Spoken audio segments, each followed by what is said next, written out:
You know who he doesn't like? He doesn't like Mayor Brandon Johnson. I'm going to show you why he doesn't like Mayor Brandon Johnson of Chicago. All of this pushback against Trump, knowing how he responds to that, could actually provoke him to follow through with this talk about sending in the National Guard when yesterday he seemed to waffle. Could this make things worse, all this pushback? Could you imagine if, as a descendant of slaves, if my ancestors would have had that same rationale? Let's not fight against the Confederacy. Let's just try to get along, and then maybe one day they'll give us our freedom. Nowhere in the history of America or the world where marginalized people have sat silent and idle, and they've been able to actually achieve justice and liberation. The fact that you have a unified front in Chicago where we are rejecting the occupation by the military of our cities, that's actually fighting for our democracy. That's what's required in this moment. Leading in this moment takes a great deal of courage, but we stand on the shoulders of so many people that have come before us. We have seen these type of tyrannical acts before. One thing that we know for sure, when we fight back against tyranny, the people united always prevail. Just say the reality. It's easier when you have facts and reality and the majority of American people on your side. Who cares about the lies they tell? Stop rejecting. Even that reporter saying, shouldn't you just roll over Mayor Johnson? You know, considering he keeps having all these angry, violent, bloodthirsty words for you and your city, shouldn't you just accept it? No. And for the people who for some reason think that they should, maybe they get inspired by someone actually saying the right thing, not only on his threats, but also on his claims of coming to lower violence in cities. I love what Brandon Johnson said here too. To offer, no, listen, Mark, I get to answer my question now. You've asked it. But people, No, Mark, I've answered my questions. Of course they are, but you're not going to be able to avoid that if we don't do the things that actually work. We are not split on this issue. The fact of the matter is, no one has asked me to send federal troops into this city to make it safe. It has never come up. It never came up during the campaign. It's never come up in the first 2 years. The fact of the matter is, we are driving violence down on this city, and we're using every single resource that's available to us. Dr. King said this right here in Chicago, the National Conference on New Politics. What did he say? He said, militarism is a sickness. I am trying to eradicate the sickness from this city and from this country. I'm going to work hard every single day to protect the people who are caught up in violence in this city. Guess why? You want to know why? Because the vast majority of them look like me. This president has never asked a very simple question to me, Brandon Scott, Barbara Lee, Randall Woodfin. He doesn't talk to black mayors about what it's like to live in communities that have been disinvested in. So no, we're not going to succumb to the sickness and the evil that Dr. King warned us about a generation ago. It didn't work in 1974 when 970 people were being killed. It didn't work in the 90s when no one said a mumbling word about how many people were losing their lives because of violence in this city. And now we're actually doing the work that's working. Now all of a sudden everybody has these ideas. This is a group project, but we're not going to allow the President of the United States of America or any of his ilk look at the work that we're doing across this country, and then now we're experiencing some level of reprieve, and now he wants to put his name on our paper. No, not going to tolerate it. I think it's pretty simple. Again, there's actual things being put in place. And what they don't want that information to be spread is that when you invest in communities, instead of claiming, yo, these black people, these brown people, these women, these other folks, they're all a detriment to society since they've siphoned so much resources and life out of these communities in order to try and prove their white supremacist points. When things are working well because they do things the right way, like invest, then crime does go down. That's an understanding of why crime happens in the first place. When you strip our educational system, which is also top of their list from the moment that they got into office, they're stripping our education system. They're stripping our communities of their resources. You notice all the money that they keep taking from people, and it's turned into violence, it's turned into militarism, and it's turned into barking orders and control over your rights. It's weird how fast that happens. But then after he sends in these troops and things are actually working, and he denies the reality of actual crime stats that they'll just rip up and throw away, they'll claim that he made it happen. By the way, they have found themselves in Chicago already. Have you guys seen this video? Get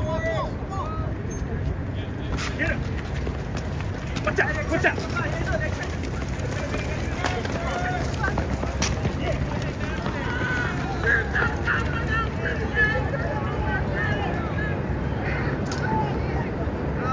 Let's run it again. Get him! Watch out! Watch out!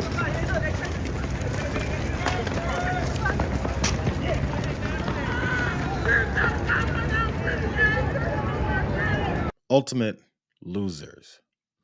This is his supreme army running after a man on a bike with apparently some kind of package on the front of it. I think the stories that are around from this situation is this guy rolled up on them, said something to them, non-threatening, probably called them some assholes or something. And the first point was, get him, go get him, go get him.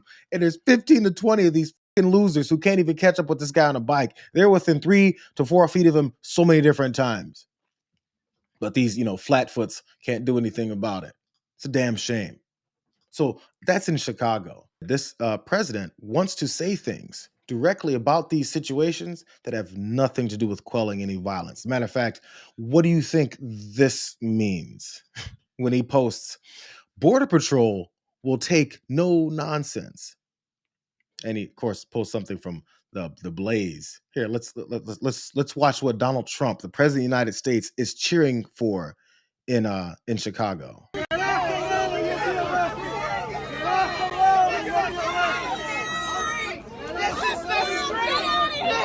Public hearing! Leave! Don't touch me! Get out of here! Get out of here! You go home! You go home!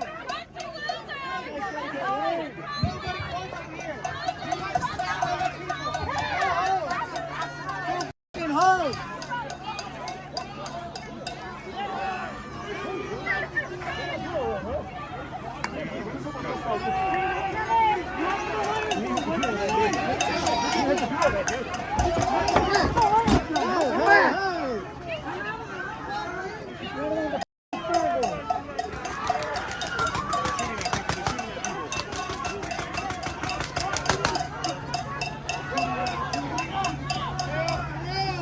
They want you to ignore the violence. Did you hear the shots that they were taking? Oh, these are non-lethal rounds. We're just shooting them at people. In the meantime, when folks finally respond, as they jump over cars like they're in some kind of action movie, these little individuals think that this is their now first chance to be the bullies that they always wanted to be, but they were too busy stuck in their small bodies and their baby-sized hearts. The courage is there as long as they've got, military equipment on, and then the president of the United States tell them they can do whatever they want. Again, his post was, they're going to take no nonsense. What did you see? The nonsense that was there was people protesting, which again, I'll point out, is who he wanted to shoot during his first term. Here's more. I'm going to show you guys the things these guys are doing so that when we see the response come from folks in the streets, you won't buy the bullshit that when they say, look at these violent, lefty, anti-fascists. Watch. This is the violence that's happening now in Chicago.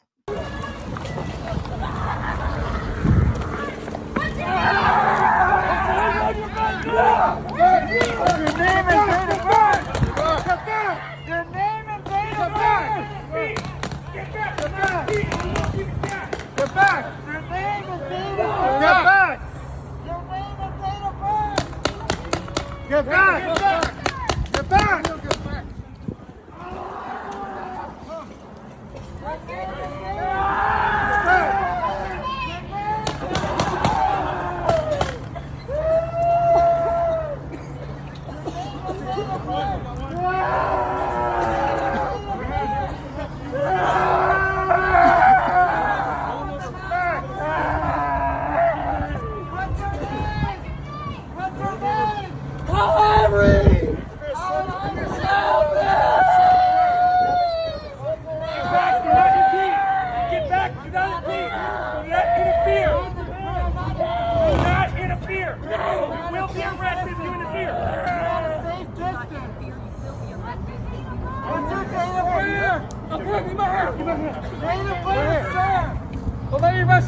Hey, if you spit, you're gonna go down. Yes, sir. Hear that? Yes, sir.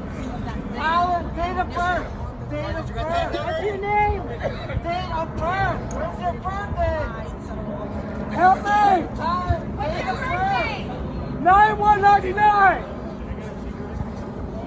I think it's about time for us to stop acting like these aren't the bad guys. So I counted 15 minimum agents with, I guess, non-lethal rounds that they're shooting at anyone that gets within 10 feet of them jumping on one guy.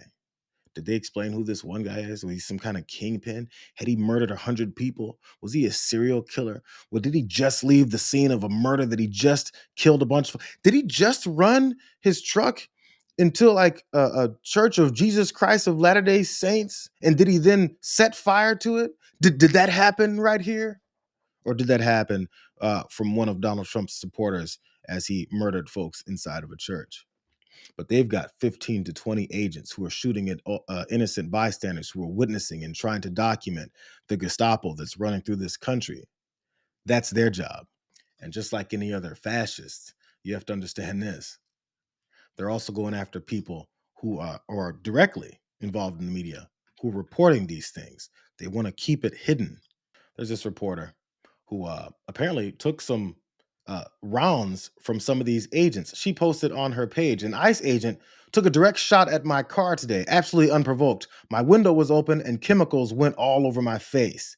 Been puking for 2 hours. There was not one protester in sight. I was simply driving to check the scene out like I have been for weeks, about 50 feet from the entrance. Apparently, this is an ICE facility over there in Chicago. Local authorities, along with my news organization, are taking this very seriously. And she says there's going to be more to come. There's a picture of her truck that was, I guess, hit with some kind of pepper balls or some kind of thing that they're shooting at folks based off of absolutely nothing. So as it comes to your city next, just be prepared and also understand this is now, this fascist regime is now trying to take over from within. It's implementing each of these steps. I'm just giving you what it is that we're seeing so that you can understand what it is that we're now facing.